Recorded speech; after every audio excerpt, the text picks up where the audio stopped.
Hey, I'm Decathlon Gamer. Welcome back to Tennis Manager. We're on episode 63. It's a Premier 900 in Dubai, and, well, it's a tough field. It's a really tough field. 16 of the top 17 players in the world are present, including the entire top 12. So, seeding-wise, I mean, obviously, we're okay because we have a few of those players. Two of those players. Actually, the one player missing? No. Okay, Goff is here. The entire top 13 are present, and all three of our players in that top 13 are present. Goff, you can see, has a difficult path with Swiatek in the second round, or third round, technically, as a potential matchup.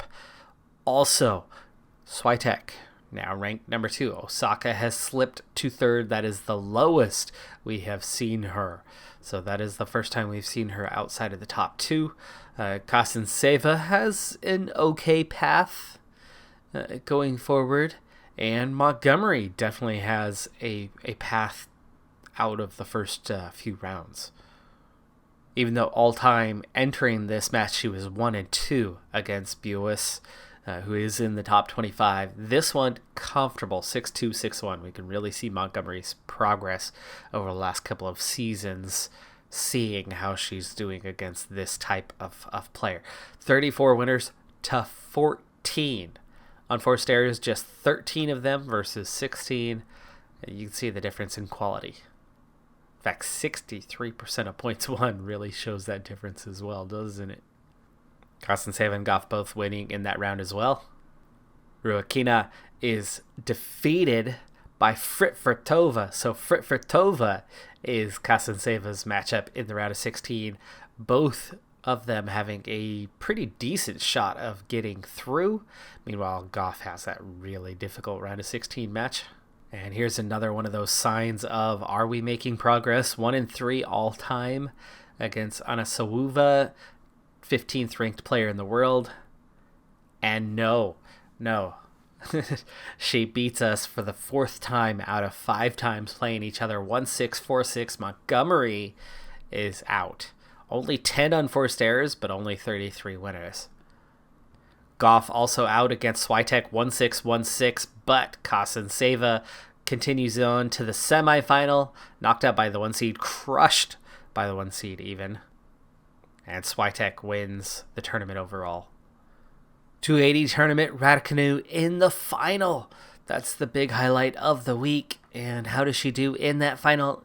It's a loss, but she qualified for a 280 tournament final. That's a pretty big one for her. You can see her ranking jumps to 45th following that. Goff is now 12th. Krager all the way up to 35th as well. So we're seeing some really solid progress as a team. But that was huge.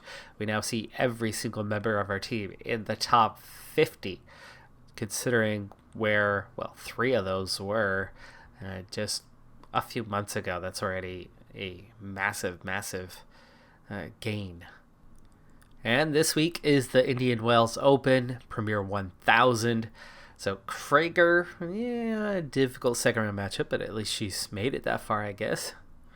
Goff and Yemafanova playing one another in that second round, so at least one of them's guaranteed to move on. It's pretty obvious which one should be. Montgomery has an easy path forward to get through a couple rounds here. Raducanu gets through the first round, but has a very difficult second round draw. Kasanseva has a decent chance to get through the next couple of rounds. And Montgomery's out of round number 2 with an easy one. 0 backhand errors. Only 3 forehand errors. Wow. That's what we've been looking for. That's really what we've been looking for. Just don't make any mistakes. The round of 32 very quickly saw us get down to our 3 leaders. And Montgomery, even though she was heavily favored against Shiyu, but we go with Shiyu. Shiyu ranked 24th and has beaten us multiple times. And it did say that it was going to be a balanced match. And we do come out on the losing end. And we did it with only 7 unforced errors. So it was a really clean match, and yet we only had 27 winners. That's where not having some real standouts in the technical side of things can be a bit of a weakness for us. Clean, but still not winning. That's a sign of what we still need to work on with Montgomery, and we lose 3-6, 3-6. So at least Montgomery is out. The other two had definitely some easier paths to get into the round of 16. A couple weeks later, we have the Miami Open, another Premier 1000, and at the moment, Goff is the only one who has made it through the second round. Even Kostanseva is out. All of our team members here, Yemafanova, the only one not present, all of them made the second round, but only Goff got through. So Montgomery, can we at least make it 2 team members to get to the round of 32? Premier 1000 has been a real area of weakness. We are doing better in the Grand Slams. We are getting deeper in the Grand Slams than we are, and consistently, than we are in the Premier 900s or 1000s, where we tend to just not get very far. We get some difficult draws, but we just lose. We lose to players ranked lower than ourselves. Now, Montgomery's got a chance to at least get through the next couple of rounds here. Let's see if she actually pulls that off this time, because, again, this has been not a strong area for us. 6-2, 6-3 in the first. At least we're out of that one. Same player that knocked off Montgomery in the last tournament has knocked off Goff here in the round of 32, so she is taking an early exit as well, and we're down to literally just Montgomery at this stage. Katrina Scout, the opponent here. Scout currently ranked 40th, 4-3 all time, now 5-3. We do beat Scout, but look how close it was. I mean, we very nearly lost it early on. We lost the first set. 54% overall of points, just 12 unforced errors, and that's definitely the difference. I mean, 57-55 on the winners. The difference is Montgomery was cleaner than Katrina Scout. The round of 16, the quarterfinals, with chances in both, but not easy anywhere right now. And sure enough, we are out. We are out. We went really close. It went down to the wire. It went to the final set. It went to the tiebreaker. We lose the tiebreaker. 72 winners to 48. We absolutely crushed her. 50-50, dead even on the points, 113 apiece. But the unforced errors, this time we weren't clean. 34 unforced errors to 19. And we're out. So once again, we underperform in this level of tournament. The entire team knocked off earlier than they should be. And the first hard season is behind us. Here's the update on where everybody stands. Krager moves up 10 spots in the rankings, up to 35th, scores 400 plus points. That's a good little stretch for her. 12 wins out of 19 matches played, including a small tournament victory. Kostanseva started and finished in 10th in the rankings. She was 9th for a while, but it's still a good stretch there as well. Okay, stretch anyway, 1,400 points, 8 tournaments, 15 wins. Not quite her usual. Usually she's around 70-75%, and we would have hoped for a tournament win. She definitely had that one early exit that hurt. That's where she dropped from 9th back down to 10th. Goff also slipping one spot, now 12th, 10 wins out of 17 matches played, but big tournaments across the board. Goff actually had one smaller tournament in there and still didn't even manage to win that one. Montgomery only 4 tournaments played, but 8 wins out of the 12 matches. Not the greatest period, but still moved up one spot in the rankings. Yemafanova continues her trend of going upward, moves up 20 spots in the rankings, 10 wins, no tournament victories this time around, but 10 wins from 18, and mostly larger tournaments than she played in the past, and still performing well. Raducanu, though, had a really good stretch. No tournament wins, but 11 from 17. Bigger tournaments, getting deeper, and into the top 50 now. Okay, so we are in Charleston now. Premier 470, so a little smaller tournament. We haven't done too many of these in a while for our big-time players, not for Montgomery anyway. Swiatek is here, though. Swiatek is the favorite, and Swiatek's already into the round of 16 at this point. and clearly has the easiest path, is the favorite to win this tournament. But after that, because it's Premier 470, it actually does drop off a bit. You'll see what I'm talking about here in a second. Krager gets the 12th seed here and has made it to the round of 16 against Andreescu. Andreescu now down to 6th in the rankings. 4 seed here, though. Krager obviously is going to struggle at this stage, but at least is to there. Kazanseva gets a 5 seed for this tournament. Yemafanova. Yes, Yemafanova. For the first time, we are seeing her in a ranked or seeded situation anyway. 14 seed. Knocked off, though. So she loses in the round of 32. Goff has Nakunye, who's fallen back down to 78th in the rankings, or I want to say fallen. I think Nakunye was about 60th when she left the team. Should have an easy path to get through the next couple of rounds. Montgomery definitely has an easy path to get through the next couple of rounds, and those two probably playing each other in the quarterfinals. Our third round matchup against Blisova is a win. Kind of tight, but it's really strong.